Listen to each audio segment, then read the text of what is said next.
Good morning and welcome back to our daily devotional. We're going through the book A View from the Zoo by Gary Richmond, and this chapter is called It Will Be Different for Me.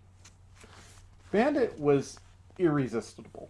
No raccoon that ever existed had more natural cute than the 90-day-old bundle of mischief. When my neighbor Julie bought him at the pet store, she was sure they would be lifelong friends. And everywhere she went, he went, usually perched on her shoulder. Bandit's habit of holding Julie's cheeks in his paws, looking into her eyes, and with a sparkling curiosity, always melted her and solicited an affectionate kiss and hug. And he grew. 18 months passed, and Bandit became a strapping 25-pound adolescent raccoon, still full of the dickens and only slightly less playful. He still loved affection, rode on shoulders, and seemed to be a one raccoon advertisement that raccoons make great pets. I mentioned Julie and Bandit to our zoo veterinarian one day and inquired as to why more people don't keep raccoons as pets. His answer floored me. They undergo a glandular change at about 24 months. After that, they become unpredictable, independent, and often attack their owners. Are there exceptions? I inquired. None that I know of, he said thoughtfully. Then Julie is likely to be bitten? Any time now, I should think, the doctor added with conviction. Since a 30-pound raccoon can be equal to a 100-pound dog in scrap, I felt compelled to mention this coming change to Julie. She sat and listened politely as I explained what an eminent world authority had shared with me concerning raccoons and their nature, and I'll never forget her answer. It'll be different for me. Bandit is different. And she smiled and she added, Bandit wouldn't hurt me. He just wouldn't.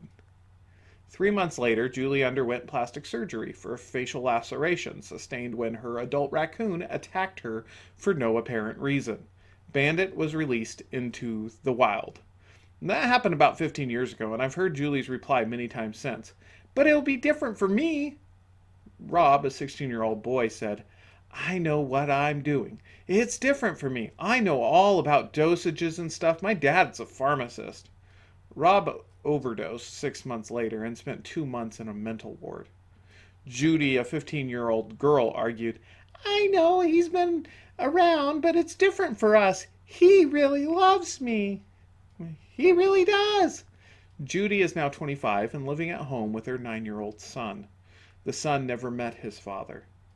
Jerry, an 18-year-old college student, declared, I'm different. A few drinks don't slow me down a bit. Jerry is dead now, and he took 3 friends with him when he drove off an embankment. They were all drunk. Pat, a 35-year-old woman, contended, My kids are different. They will be able to handle the divorce fine. I'll spend more time with them. Besides, my lover is great with kids. Pat divorced her husband and got remarried to her lover. She divorced again after he tried to kill her.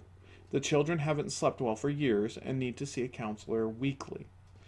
David, a 40-plus-year-old executive, reasoned, Wow, she is beautiful. Her husband is always on a business trip. Nobody will know. It will be different, exciting, temporary. David ended up causing this man's wife to be pregnant. To avoid scandal, he had a man killed. He felt compelled to marry the woman, and then her baby died. David's life was never the same again. That incident caused members of his family to turn against him, and one of his children even tried to kill him. I'm sure he never dreamed that things would get so tangled. I'm sure he thought, it'll be different for me. And you can find that executive's biography beginning in 2 Samuel chapter 11. Let's take one step back and look at our lives. Are we in violation of some well-known axiom?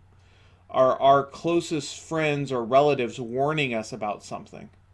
Are we in conflict with clear teaching of Scripture? Now repeat out loud the following phrase. Maybe it won't be different for me. All right, that ends our devotion for the day. We'll see you tomorrow.